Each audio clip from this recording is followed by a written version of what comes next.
Hello friends, আপনারা দেখছেন মৌসুমি টিউটোরিয়ালে আপনাকে স্বাগত। কলকাতায় ফের পারদ পতন, রবিবার সকাল থেকে বৃষ্টির সম্ভাবনা। তাহলে বন্ধুরা, বিস্তারিত তথ্য জানতে হলে ভিডিওটিকে শেষ পর্যন্ত দেখতে থাকুন। ভিডিওটি ভালো লাগলে লাইক করুন, আর এই ধরনের লেটেস্ট ট্রেনিং আপডেটগুলি জানতে হলে আমাদের চ্যানেলটিকে সাবস্ক্রাইব করুন, আর পাশে থাকা বেল আইকনটি প্রেস করে আমাদের সঙ্গে থাকুন। চলুন দেখে নেওয়া যাক এক নজরে। নতুন বছরে এখনও ঝাঁকিয়ে ঠান্ডা উপভোগ করতে পারেননি বঙ্গবাসী। কলকাতা সহ দক্ষিণবঙ্গের জেলাগুলিতে গত কয়েকদিন তাপমাত্রা অনেকটাই বেড়ে গিয়েছে। এদিকে বৃষ্টির সম্ভাবনা জানিয়েছে আবহাওয়া দফতর। সপ্তাহান্তে কি বৃষ্টি হতে পারে? কেমন থাকবে আবহাওয়া, কি বলছে হাওয়া অফিস? আলিপুর আবহাওয়া দপ্তর জানিয়েছে, শনিবার বীরভূম মুর্শিদাবাদ জেলার কিছু অংশে হালকা থেকে মাঝারি বৃষ্টি হয়েছে। রবিবার সকালে আকাশ মেঘলা থাকবে।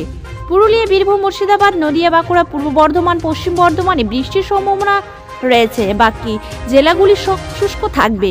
শনিবার বাঁকুড়ার সর্বনিম্ন তাপমাত্রা থাকবে 13.4 ডিগ্রি, ক্যানিং এ 13 ডিগ্রি, পশ্চিম মেদিনীপুরে 14 ডিগ্রি তাপমাত্রা রয়েছে। কলকাতার ফের পারদ পতন, কিছু জায়গায় বৃষ্টি হতে পারে। এছাড়া আগামী 5 দিন রাজ্যের তাপমাত্রা বিশেষ হেরফের হবে না বলেই জানিয়েছে হাওয়া অফিস। উত্তরবঙ্গের জেলাগুলিতেও তাপমাত্রা শুষ্ক থাকবে। ভোরের দিকে হালকা কুয়াশা থাকতে পারে।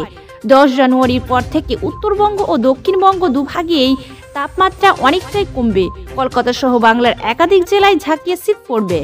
আবহাওয়া দফতর জানিয়েছে, সিকিমের উপর দিয়ে একটি পশ্চিমী ঝঞ্ঝা অতিক্রম করেছে।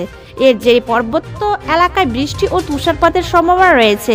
সপ্তাহান্তে দার্জিলিং, কালিম্পংয়ে হালকা থেকে মাঝারি বৃষ্টি হতে পারে। এই ছিল আজকের আপডেট।